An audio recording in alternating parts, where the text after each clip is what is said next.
अस्सलामुअलैकुम dear students, welcome to science guider. आज हमारा टॉपिक क्या है? आज हमने पढ़ना है क्लास 10th बायो का चैप्टर 2 का lecture 4।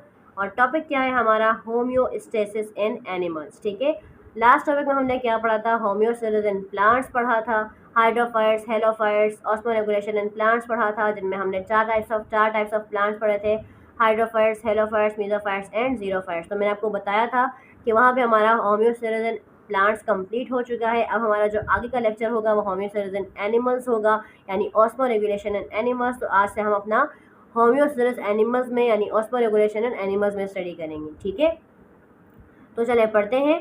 Osmo regulation in animals कैसे होता है? तो हमें ये बात पता है, पीछे वाली क्लास में हम पढ़ चुके हैं कि ऑस्मो रेगुलेशन क्या होता है कि maintenance of water and salt by the process of osmosis. तो जाहिर सी बात है, जिस तरह प्लांट्स अपने अंदर हर चीज़ को बैलेंस करते हैं और उनके अंदर अल्लाह ताला ने एडेप्टेशंस की हुई हैं कि वो बैलेंस करते हैं हर चीज़ को, इस तरह से एनिमल्स के अंदर भी कुछ एडेप्टेशन है। एनिमल्स भी अपने अंदर अपने सेल्स में हर चीज़ को रेगुलेट करते हैं, बैलेंस करते हैं। तो आइए देखते हैं कि किस तरह से एनिमल्स में और किस तरह के इन्वायरमेंट के अंदर वो किस तरह से रेगुलेशन करते हैं वाटर एंड सॉल्ट्स की।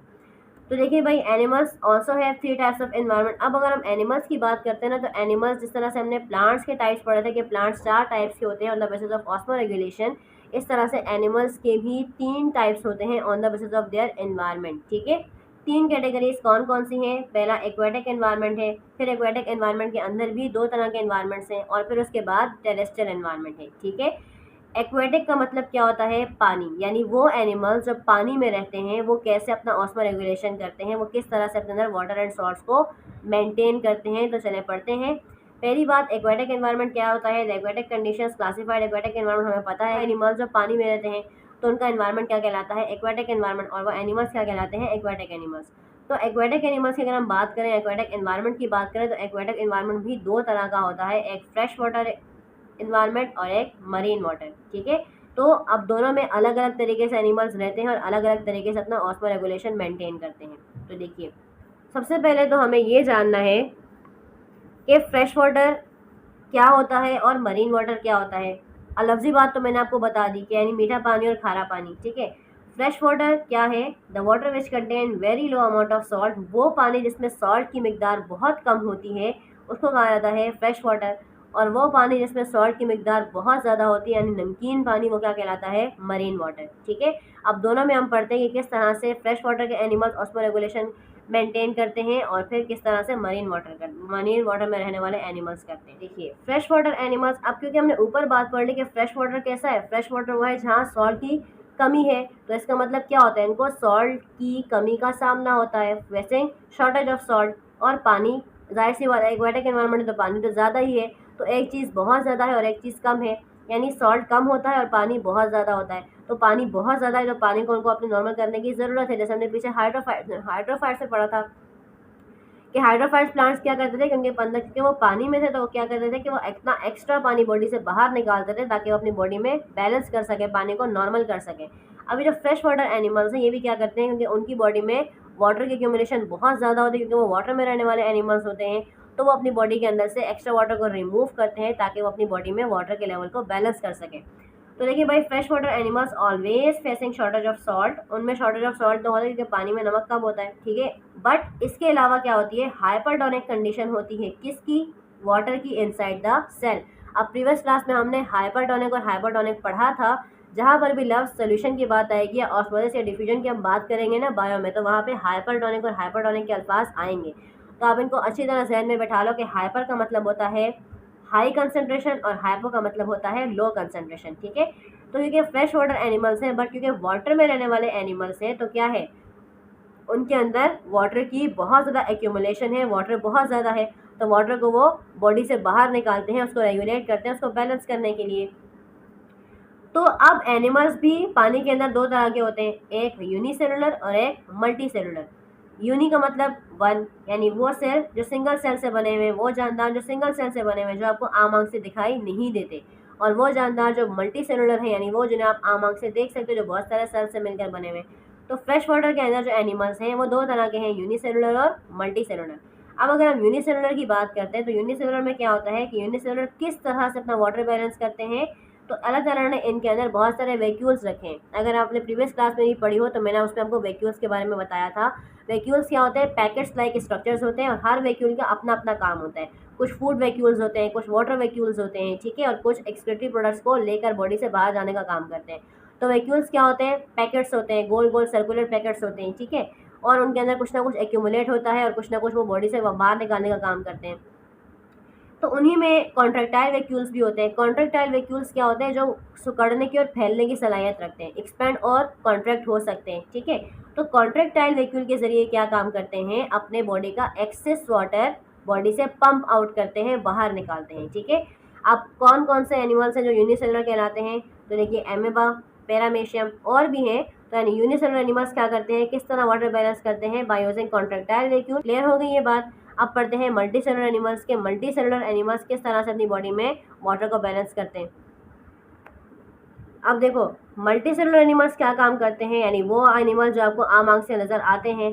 While multi cellular animals pumped out excess water bye dilute urine. Urine किसे कहते हैं? वेस्ट प्रोडक्ट को कहते हैं, ठीक है। और डाइल्यूट का मतलब होता है वो सोल्यूशन जिसमें पानी की मिकदार ज़्यादा होती है। तो मल्टी सेलुलर एनिमल्स क्या करते हैं? अपनी बॉडी का एक्सेस वाटर बॉडी से बाहर निकालते हैं डाइल्यूट यूरिन के जरिए। इसके अलावा क्या है? Salt shortages maintain by. अब अगर हम सॉल्ट शॉर्टेज की बात करें, जैसे हमने पीछे पढ़ा था कि इनमें ज़ाहिर फ्रेश वाटर है तो नमक की कमी होती है इनसाइड द सेल, तो सॉल्ट की कमी को कैसे मेंटेन करते हैं? तो देखिए भाई, एक्टिव अपटेक, पीछे वाली क्लास में भी हमने एक्टिव ट्रांसपोर्ट के बारे में पढ़ा था। एक्टिव ट्रांसपोर्ट क्या होती है? डिफ्यूजन की एक टाइप होती है, और डिफ्यूजन क्या होती है? Movement of molecule from high concentration to low concentration. But active transport में क्या होता है कि with the help of energy ATP के जरिए ये ट्रांसपोर्ट होती है हाई कंसंट्रेशन से लो कंसंट्रेशन। तो एक्टिव ट्रांसपोर्ट के जरिए क्या होता है? सॉल्ट। अब यहाँ पे गिल्स की बात हो रही है तो हम यहाँ पे फिशेस के हवाले से बात कर रहे हैं, ठीक है। अगर हम फिशेस की बात करें जो मल्टी सेलुलर एनिमल्स में आते हैं, तो वो किस तरह से अपनी बॉडी में सॉल्ट के लेवल को मेंटेन करती हैं। तो देखिए एक्टिव ट्रांसपोर्ट के जरिए सॉल्ट की एक्टिव ट्रांसपोर्ट होती है, और जैसे हमने पीछे पढ़ा था हेलोफाइट्स में कि क्या होता है कि सॉल्ट आकर एक्यूमुलेट हो जाता है इनसाइड द सेल, और फिर क्या होता है कि अंदर कंसंट्रेशन सॉल्ट की बढ़ जाती है, और जब हाइपरटोनिक कंडीशन अंदर होगी तो ऑटोमेटिकली बाहर से पानी अंदर आता है। तो यही चीज़ यहाँ पर भी होती है कि फिशेज में क्या होता है कि एक्टिव ट्रांसपोर्ट के जरिए सॉल्ट गिल्स के जरिए क्या होता है और स्किन के जरिए अंदर आता है, और जब अंदर आता है तो क्या होता है कि उसकी कमी पूरी होती रहती है, वो एक्यूमुलेट हो जाता है अंदर जाके सॉल्ट ग्लैंड्स के अंदर। और इसके अलावा कैसे सॉल्ट की कमी पूरी की जाती है? As well as use of salt containing food. वो जो फूड खाती हैं उसमें भी वो भी कैसा होता है? सॉल्ट कंटेनिंग होता है, तो उसके ज़रिए भी क्या होते हैं? अपने बॉडी में सॉल्ट की शॉर्टेज को कवर कर लेते हैं multi cellular animals. Is that clear? Okay. अब हम पढ़ते हैं मरीन एनिमल्स के। मरीन एनिमल्स किस तरह से अपनी बॉडी में ऑस्मो रेगुलेशन को मेंटेन करते हैं। अब देखिए मरीन एनिमल्स क्या होते हैं, यानी मरीन वाटर क्या होता है? जहाँ ऑलरेडी सॉल्ट की कंसनट्रेशन क्या है? बहुत ज़्यादा है, ठीक है। तो मरीन वाटर क्या होता है? जिसमें सॉल्ट की कंसनट्रेशन ज़्यादा है। अब मरीन वाटर में रहने वाले एनिमल्स कैसे अपना ऑस्मो रेगुलेशन मेंटेन करते हैं? तो देखिए they have hypotonic condition of salt. पहली बात ये मरीन एनिमल्स हैं, और ये बात हमने पीछे भी पढ़ी थी पिछले वाले टॉपिक में हेलोफाइट्स के अंदर, कि क्या होता है कि हेलोफाइट्स जो नमकीन पानी में रहने वाले पौधे होते हैं उनके अंदर सॉल्ट की कमी होती है। क्यों? ऑस्मोसिस की वजह से, क्योंकि जो अंदर रिमेनिंग पानी होता है वो भी क्या होता है? From lower concentration to higher concentration osmosis की वजह से मूव करके बाहर आ रहा होता है। तो क्या होता है यहाँ पर भी यही चीज़ होती है कि वो नमकीन पानी में तो होते हैं but they have hypotonic condition of salt inside the body. But उनके अंदर क्या होता है? बॉडी के अंदर इनसाइड द सेल्स सॉल्ट की कंसंट्रेशन हाइपोटोनिक होती है, यानी सॉल्ट की कमी होती है। नमकीन पानी में होने के बावजूद उनके अंदर सॉल्ट की कमी होती है। But some marine animals develops hypertonic condition of salt. But कुछ मरीन एनिमल्स ऐसे होते हैं जो अपने अंदर हाइपरटोनिक कंडीशन ऑफ सॉल्ट यानी सॉल्ट की कंसंट्रेशन को बढ़ा देते हैं, और कुछ ऐसे होते हैं जो अपनी बॉडी में आइसोटोनिक कंडीशन डेवलप करते हैं। आइसोटोनिक से मुराद क्या है? जहाँ इक्वल कंसंट्रेशन होती है सॉल्ट और वाटर की, ठीक है। तो ये हमारे पास कुछ कंडीशंस हैं मरीन एनिमल्स की, मरीन एनिमल्स कैसे अपना वाटर और सॉल्ट मेंटेन करते हैं। पहली बात ये कि उनको क्या फेस करनी पड़ती है? शॉर्टेज ऑफ सॉल्ट फेस करनी पड़ती है। लेकिन कुछ एनिमल्स क्या करते हैं? अपनी बॉडी में हाइपरटोनिक कंडीशन डेवलप करते हैं, यानी सॉल्ट की कमी को बढ़ा देते हैं, और कुछ एनिमल्स उसको बैलेंस करके रखते हैं। अब कैसे कैसे ये चीज़ें होती हैं और कौन से एनिमल्स ये करते हैं, तो हमने उनकी भी कैटेगरीज पढ़नी है। तो हमारे पास 3 कैटेगरीज है एनिमल्स की, जिनमें हम ये तीनों कंडीशंस को स्टडी करेंगे, ठीक है। तो अब देखिए मरीन एनिमल्स को हमने उनकी कैटेगरीज उनकी कंडीशंस की बेसिस पर हाइपरटोनिक, हाइपरटोनिक और आइसोटोनिक कंडीशन की बेसिस पर 3 कैटेगरीज में डिवाइड किया है। अपनी इस पढ़ने के लिए कैसे तीनों कैटेगरीज में एनिमल्स अपना सॉल्ट का लेवल और वाटर का लेवल मेंटेन करते हैं। तो देखिए भाई, फर्स्ट हमारे पास आती है बोनी फिशेस, सेकंड आते हैं हमारे पास कार्टिलेजिनियस फिशेस और थर्ड आते हैं ऑस्मो कन्फर्मर्स। ठीक है, ये वही तीनों कंडीशन है जो हमने पीछे पढ़ी है मरीन एनिमल्स के अंदर। तो बोनी फिशेस, पहले तो हमें पता होना चाहिए कि बोनी फिशेस कहते हैं किसको है। वो एनिमल्स जो बोन्स से जिनकी बॉडी बनी होती है, जिनके अंदर बोन्स होती हैं, बोनी से मुराद बोन्स, हड्डियाँ। और कार्टिलेजिनियस किसको बोलते हैं? कार्टिलेजिनियस भी एक टाइप ऑफ बोन है, बट ये सॉफ्ट बोन्स कहलाती हैं। ठीक है, तो जो नर्म हड्डियाँ होती हैं ना, उनको कार्टिलेज कहा जाता है।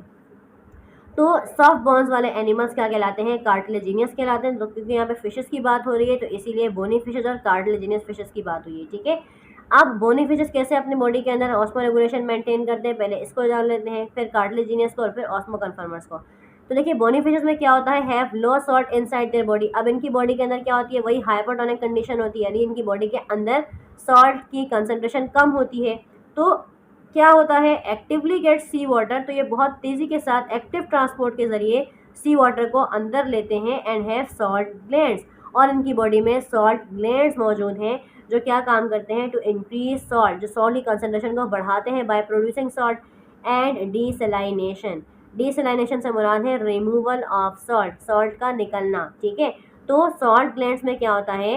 ये सॉल्ट स्टोर हो जाता है और डीसैलिनेशन कम से कम होती है। ठीक है, तीसरी चीज़ क्या है? Produce concentrated urine. यूरिन मैंने आपको यहाँ बताया था वेस्ट प्रोडक्ट को कहते हैं। ठीक है, तो जो बोनी फिशेस होती हैं, यानी ये वाले एनिमल्स जिनके पास सॉल्ट की कंसनट्रेशन कम होती है और वो सॉल्ट ग्लैंड्स के जरिए अपनी बॉडी में एक्टिव ट्रांसपोर्ट के जरिए सॉल्ट ग्लैंड्स में सॉल्ट को एक्यूमुलेट कर रहे होते हैं और सॉल्ट की कमी को पूरा कर रहे होते हैं, तो ऐसे एनिमल्स कंसनट्रेटेड यानी कि थिक यूरिन पास करते हैं।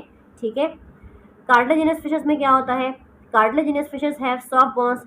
कौन सी होती है? जिनकी सॉफ्ट बोन्स होती हैं। अगली चीज़ क्या है? They have high salt concentration. ये जो मैंने एरोज बनाए हुए ना, कहीं पर आप देखो मैंने हेड ऊपर बनाया हुआ है, कहीं पर नीचे बनाया हुआ है, इसका मतलब हम कंसनट्रेशंस को हाई और लो को एरो से भी शो करते हैं। ठीक है, तो एरो का हेड ऊपर है, इसका मतलब हाई कंसनट्रेशन है, नीचे इसका मतलब लो है। अब देखो, जो कार्टिलेजिनस फिशेस होती हैं, इनमें क्या होता है? Have high salt concentration. अब इनमें हाइपरटोनिक कंडीशन होती है सॉल्ट की। ठीक है, यानी इनमें सॉल्ट की कंसंट्रेशन इनसाइड द सेल ज़्यादा होती है बाय स्टोरिंग यूरिया इनसाइड। तो ये अपनी बॉडी में सॉल्ट की कंसंट्रेशन को बढ़ाते हैं। कैसे बढ़ाते हैं? एक केमिकल कंपाउंड है यूरिया। यूरिया क्या है? केमिकल कंपाउंड है जो लिवर में केमिकल रिएक्शंस की वजह से जनरेट होता है, बनता है। एक तरह से ये वेस्ट प्रोडक्ट में भी रिलीज होता है। तो यूरिया को स्टोर करके अपनी बॉडी में सॉल्ट की कंसंट्रेशन को बढ़ाते हैं। अगली चीज़, eat food which contain nitrogenous compound. और ये वो खाना यूज़ करते हैं जिनमें सबसे ज़्यादा नाइट्रोजनस कंपाउंड्स होते हैं, यानी वो कंपाउंड्स होते हैं जिनमें नाइट्रोजन एलिमेंट बहुत ज़्यादा होता है। ठीक है, मिसाल के तौर पर मीट, वही है कि फिशेस दूसरी फिशेस को खाती हैं, लेकिन वो मीट खाती हैं जिससे उनकी बॉडी के अंदर शॉर्टेज ऑफ सॉल्ट को कवर किया जा सके। ठीक है, और उसकी कंसंट्रेशन बढ़े। अब ये क्या करती हैं? प्रोड्यूस, अब इनका जो यूरिन होता है वो डाइल्यूट यूरिन पास होता है। ठीक है, थर्ड हमारे पास क्या है? थर्ड और लास्ट कैटेगरी वो है ऑस्मो कन्फर्मर्स। ऑस्मो कन्फर्मर्स कौन से? जाहिर सी बात है, यहाँ पर हाइपरटोनिक कंडीशन वाली हमने डिस्कस किए, यहाँ हाइपरटोनिक कंडीशन वाले डिस्कस किए। तो ऑस्मो कन्फर्मर्स क्या होता है? जिनमें इक्वल कंडीशन होती है। ठीक है, तो have equal amount of salt. इनमें सॉल्ट की कंसंट्रेशन क्या होती है? बराबर होती है। दीज एनिमल्स डोंट, तो इन एनिमल्स को किसी भी चीज़ की रिक्वायरमेंट नहीं होती कि वो किसी भी चीज़ को बैलेंस करें, क्योंकि उनके अंदर हर चीज़ बैलेंस्ड ही होती है और बाहर का एनवायरनमेंट भी बैलेंस्ड ही होता है। क्लियर? कुछ यूनिसेलुलर एनिमल्स भी ऑस्मो कन्फर्मर्स में आते हैं जो अपनी बॉडी के अंदर, इनकी बॉडी के अंदर हर चीज़ बैलेंस्ड होती है और वो उस बैलेंस्ड एनवायरनमेंट के अंदर इजीली सर्वाइव करते हैं। ठीक है, तो ये था हमारे पास osmoregulation in aquatic environment, जिसमें हमने दो कैटेगरीज पढ़ी, फ्रेश वाटर एनिमल्स और मरीन एनिमल्स, के फ्रेश वाटर किस तरह से ऑस्मो रेगुलेशन को मेंटेन करते हैं और मरीन एनिमल्स किस तरह से करते हैं। अब जो सेकंड टाइप हमारे पास है एनवायरनमेंट की बेस पर, वो है टेरेस्ट्रियल एनिमल्स। कौन से हैं? टेरेस्ट्रियल एनिमल्स, यानी वो जानदार जो खुश्की पर रहते हैं, जो ज़मीन पर रहते हैं, वो कैसे अपना ऑस्मो रेगुलेशन मेंटेन करते हैं। अब हमने इनके बारे में पढ़ना है। Osmo regulation and terrestrial animal, पहली बात मैंने आपको बताया कि टेरेस्ट्रियल एनिमल किसे कहते हैं? खुश्की पर रहने वाले जानवरों को, जो ज़मीन पर रहते हैं। ठीक है, terrestrial conditions are harsh. Terrestrial condition यानी कि ज़मीन पे जो है, क्योंकि खुश्की है तो ज़मीन की जो कंडीशंस है, हार्श का मतलब है मुश्किल होती हैं। ठीक है, टफ होती हैं। क्यों? Because they are in direct contact of heat, क्योंकि उनको डायरेक्ट हीट उनकी तरफ आ रही होती है, यानी गर्मी का डायरेक्ट उनको सामना होता है। कैसे? सूरज के ज़रिए। ठीक है, तो क्या होता है? Body cause loss of water, तो गर्मी की वजह से उनकी बॉडी से पानी ज़्यादा से ज़्यादा रिलीज़ होता है। ठीक है, पसीने के ज़रिए। अब इसमें हम इंसान भी आते हैं और जानवर भी आते हैं। ठीक है, तो लॉस ऑफ वाटर उनकी बॉडी से बहुत ज़्यादा होता है, पानी बहुत ज़्यादा निकलता है पसीने की फॉर्म में। ठीक है, एज अ रिजल्ट अब इसकी वजह से क्या होता है, जो खुश्की पहने वाले जानवर हैं, क्योंकि उनकी बॉडी से लॉस ऑफ वाटर होता है गर्मी की वजह से, तो उनको क्या कंडीशन फेस करनी पड़ती है, डिहाइड्रेशन। डिहाइड्रेशन का मतलब होता है पानी की कमी, ठीक है, शॉर्टेज ऑफ वाटर। तो पानी की कमी को पूरा करने के लिए अल्लाह ताला ने उनके अंदर क्या फीचर्स रखे हैं, क्या एडेप्टेशन रखे हैं, तो देखो इनमें कौन कौन से जानवर हैं जिनको ये तमाम चीज़ें फेस करनी पड़ती है। तो देखो ओनली आर्थ्रोपॉड्स। आर्थ्रोपॉड्स कहते हैं उन जानदारों को जो बहुत सारी टांगों वाले होते हैं, ठीक है, लाइक इंसेक्ट्स वगैरह। अब मोलस्क कौन से होते हैं, जो कि शेल्स के अंदर कवर्ड होते हैं, जिनमें सीपियाँ वगैरह होती है, तो सीपी के अंदर रहने वाले भी जानदार मोलस्क कहलाते हैं, ठीक है। रेप्टाइल्स, रेंगने वाले जानदार लाइक छिपकली वगैरह। बर्ड्स, परिंदे। मैमल्स, मैमल्स में हम भी आते हैं, फीड करने वाले जानदार, ठीक है। तो ये तमाम एनिमल्स सर्वाइव करते हैं इस तरह के माहौल के अंदर, हैबिटेट कहते हैं माहौल को। अब कैसे सर्वाइव करते हैं, कैसे वो अपने अंदर हर चीज़ को बैलेंस करते हैं, ये चीज़ हमने पढ़नी है। तो देखो पहली बात, their body is covered by exoskeleton. Allah Taala ने उनकी बॉडीज को किससे कवर किया हुआ है, एक्सोस्केलेटन से। स्केलेटन किसको बोलते हैं, ढांचे को। एक्सो का मतलब होता है आउटर, यानी वो ढांचा जो बॉडी के बाहर है, ठीक है। तो इन जानदारों के अंदर क्या होता है, इनकी बॉडी के बाहर एक स्केलेटन होता है हार्ड सा, जो क्या करता है, जो इनको प्रोटेक्ट करता है, जिसकी वजह से क्या होता है, which prevent loss of water. इनकी बॉडी से कम पानी रिलीज होता है। और कुछ एनिमल्स में एक्सोस्केलेटन होता है, यानी बाहर की तरफ एक सख्त कवर होता है, और कुछ पर ऐसी मोटी स्किन होती है, मोटी चमड़ी होती है, और वो किस लिए होती है, ताकि वो उनकी बॉडी से कम पानी निकले, ठीक है। अगला पॉइंट क्या है, their bodies they conserve water bye reabsorption in kidney. अब अगर हम इंसानों की बात करें तो क्या होता है कि पानी को बार बार सेव किया जाता है, कैसे, किडनी के जरिए। और किडनी में क्या होता है, बार बार रीएब्जॉर्प्शन होती है, यानी एक बार एब्जॉर्प्शन हो गई, हर चीज़ जज्ब हो गई खाने से, फिर दोबारा उस खाने को उस ब्लड के जरिए जज्ब किया जाता है, यानी किडनी में बार बार रीएब्जॉर्प्शन होती है, जिसकी वजह से भी क्या होता है, पानी को स्टोर किया जाता है बॉडी के अंदर। अगली चीज़ क्या है, some of them can produce water from fats metabolism, catabolism. कुछ एनिमल्स में क्या होता है कि वो अपनी बॉडी के अंदर पानी की कमी को पूरा कर रहे होते हैं, कैसे, जो ऑयली प्रोडक्ट्स खाते हैं ना, जो ऑयली चीज़ें खाते हैं, उनको अंदर जाके ब्रेक डाउन होते हैं, तो उनके ब्रेक डाउन होने की वजह से भी वाटर मॉलिक्यूल जनरेट हो रहे होते हैं। और फैट्स का ब्रेक डाउन कैसे होता है, with the help of enzyme called peroxisome, ठीक है। तो परऑक्सीसोम वो एंजाइम्स होते हैं जो क्या काम करते हैं, फैट्स को तोड़ने का काम करते हैं, और उसकी वजह से क्या होती है, वाटर के मॉलिक्यूल जनरेट होते हैं। तो इस तरह से भी पानी की कमी पूरी हो रही होती है बॉडी के अंदर। अब ऐसा किन किन जानवरों में होता है जो पानी को इस तरह से स्टोर करते हैं, जैसे कैमल्स है, ऊंट, ठीक है, उसमें पानी स्टोर हुआ रहता है एक टाइम, एक हद तक। कैंगरू, उसकी बॉडी के अंदर भी हम्प के अंदर पानी स्टोर होता है। तो ये जानदार, इनमें क्या होता है कि इनके अंदर जो ऑयली प्रोडक्ट्स होते हैं ना, जो ऑयली केमिकल्स होते हैं, जो फैट्स होती है, जो चर्बी होती है बॉडी में, जो ऑयली कंपोनेंट्स होते हैं, वो क्या होते हैं, उनको ब्रेक डाउन होते हैं बाय केमिकल रिएक्शन। तो ज़्यादा से ज़्यादा पानी के मॉलिक्यूल्स रिलीज होते हैं, और पानी के मॉलिक्यूल्स क्या होते हैं, फिर उनको स्टोर करके रखा जाता है बॉडी के अंदर, ताकि पानी की कमी को पूरा किया जा सके। मिसाल के तौर पर कैमल्स हैं ऐसे, और कैंगरू हैं, ठीक है।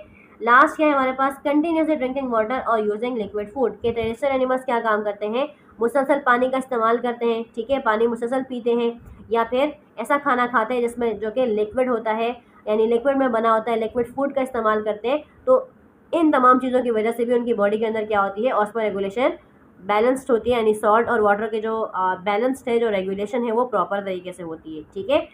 होप्स हो कि आपको होम्योस्टेरिस इन एनिमल्स क्लियर हुआ होगा कि एक्वेटिक एनवायरनमेंट में कैसे होता है, टेरेस्ट्रियल एनवायरनमेंट में कैसे होता है, कैसे उसमें रेगुलेशन मेंटेन करते हैं एनिमल्स अपने अंदर। फिर भी अगर कोई चीज़ समझ में ना आई हो तो आप मुझसे कमेंट सेक्शन में पूछ सकते हैं, ठीक है। वीडियो समझ आई है, पसंद आई है, तो वीडियो को लाइक करें, शेयर करें, चैनल को सब्सक्राइब करें। इंशाल्लाह नेक्स्ट क्लास में हम नेक्स्ट लेक्चर स्टडी करेंगे, जो कि होगा होम्योस्टेरिस इन मैन। अब हम डायरेक्ट ह्यूमंस की बात करेंगे, ह्यूमंस के अंदर पढ़ेंगे कि ह्यूमंस में उसमें रेगुलेशन या होम्योस्टेरिस किस तरह से होता है। क्लियर, बहुत सारा ख्याल रखेगा। अल्लाह हाफिज़ नासिर।